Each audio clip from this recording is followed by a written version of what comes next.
हम सबको पता है कि डाकघर की क्या भूमिका उस समय रहा करती थी। हम इंतजार करते थे कि कब हमारे घर पर एक ही साधन हुआ करता था, वो होता था हमारा डाकघर के माध्यम से हमारा डाकिया आता था और वह समाचार हमारे को शुभ या अशुभ जो भी होता था देता था।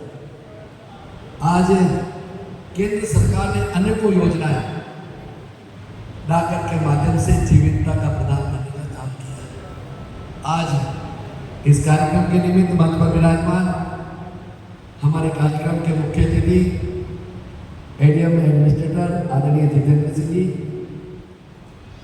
हमारे डाकघर के वरिष्ठ अधिकारी आदरणीय अक्षय जी, भाई जिनेंद्र जी, और डाकघर से ही जुड़े मेरे छोटे भाई हमारे पार्टी के वरिष्ठ नेता आदरणीय देवीलाल सालवी, सभी डाकघर के अधिकारी वर्ग, पधारे हुए सम्मान नागरिक महानुभावों मातृशक्ति। जैसा मैं बता रहा था कि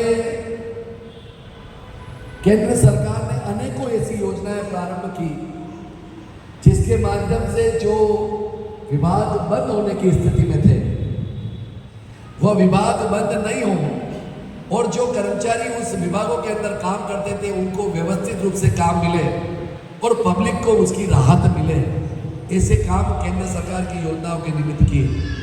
उसमें एक काम डाकघर का भी था और जैसा अभी एडीएम साहब बता रहे थे, मैं आपसे निवेदन करना चाहता हूं और अक्षय जी से भी निवेदन करना चाहता हूं।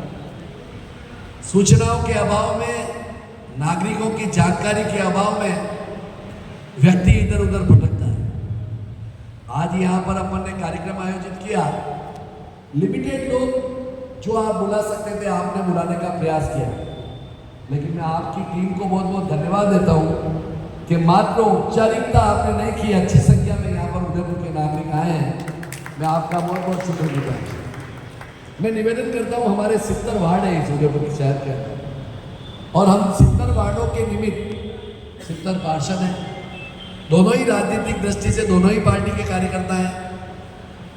हो सकता है 70 वार्डों में से अगर आप प्रयास करोगे तो उसमें से 50% पार्षद भी एक्टिव होकर अपने क्षेत्र में यह जानकारियां, जो चाहे सुकन्या समृद्धि योजना हो, बहुत सारी योजना हो, नाम गिनाने की आवश्यकता नहीं है, अगर वह जानकारी हम जनता को देंगे तो मेरा ऐसा सोचना है कि निश्चित रूप से हमारे उदयपुर की जनता इस योजना का लाभ उठा सकेगी। जानकारी के अभाव में लाभ व्यक्ति नहीं उठाता। आज अगर हॉस्पिटल में किसके काम हो जाए तो आपने देखा होगा, सरकार राजनीतिक दृष्टि से मैं भारतीय जनता पार्टी का कार्यकर्ता हो सकता हूं, लेकिन सरकार होती है।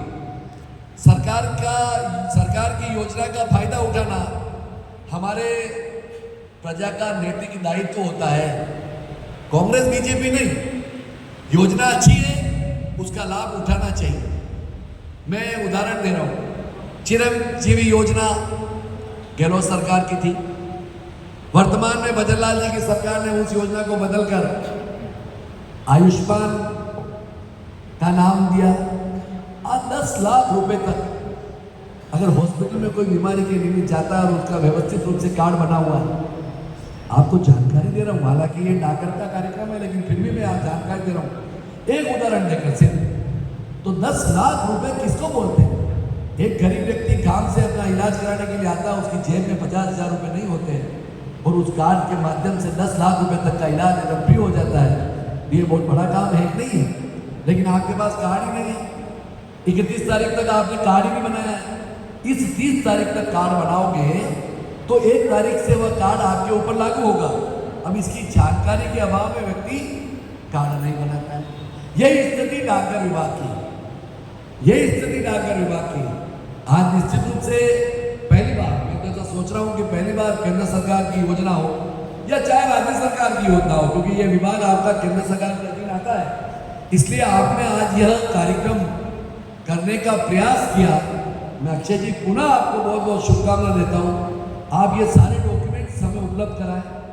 मैं हमारे जनप्रतिनिधि को बुलाकर उसकी एक मीटिंग रखूंगा, आपको भी वहाँ पर मैं बुलाऊंगा और सारे जनप्रतिनिधियों को बुलाकर इस योजना को आप वहाँ पर समझाएं और उदयपुर की जनता को वार्ड सह ले जाने का काम करें तो ये योजनाएं जारी जो केंद्र सरकार ने डाकघर के विभाग माध्यम से कराने का प्रयास किया है ये सफल हो सकती है।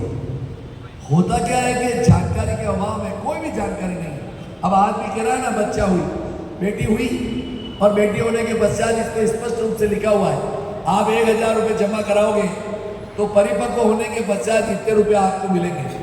अगर वह बच्ची परिपक्व हो जाती है, शादी लायक हो जाती है और उसको उस समय अगर पेरेंट्स को 5 लाख रुपए की राशि मिलती है, वह 5 लाख रुपए दिखने को बहुत कम नजर आती है, लेकिन जिस समय व्यक्ति के घर में काम होता है उस समय उस शादी के टाइम पे अगर वो 5 लाख रुपए मिले तो बहुत बड़ी राशि होती नहीं होती? बताओ बेटियां बेटी हुई है, बताओ होती नहीं होती है? पापा मम्मी सोचते हैं कि छोटा छोटा काम जो होता है उस समय बहुत कठिनाई का सामना करना पड़ता है। पिताजी इधर उधर भटकते हैं और पेरेंट्स इधर उधर भटक कर कहते हैं 1 लाख रुपए की सहायता करो, मेरी बिटिया की शादी है। 2 लाख रुपए की सहायता करो, मेरी बिटिया की शादी है। और इन योजनाओं के माध्यम से मात्र 1000 रुपए। आप देखो, ये पत्रक आपके पास नहीं हो तो निश्चित रूप से विभाग देगा। इन पत्रक को आप पढ़ो और पत्रक पढ़ने के पश्चात अगर थोड़े पढ़े लिखे नहीं है तो अधिकारी को जाकर पूछो और अधिकारी से यह चर्चा करो कि मेरी बिटिया होने के पश्चात मैं किस तरह से इस योजना का लाभ उठा सकता हूं। तो मेरा ऐसा निवेदन है, पुनः एक बार, ज्यादा कुछ बताने की आवश्यकता नहीं है, कहने की आवश्यकता नहीं।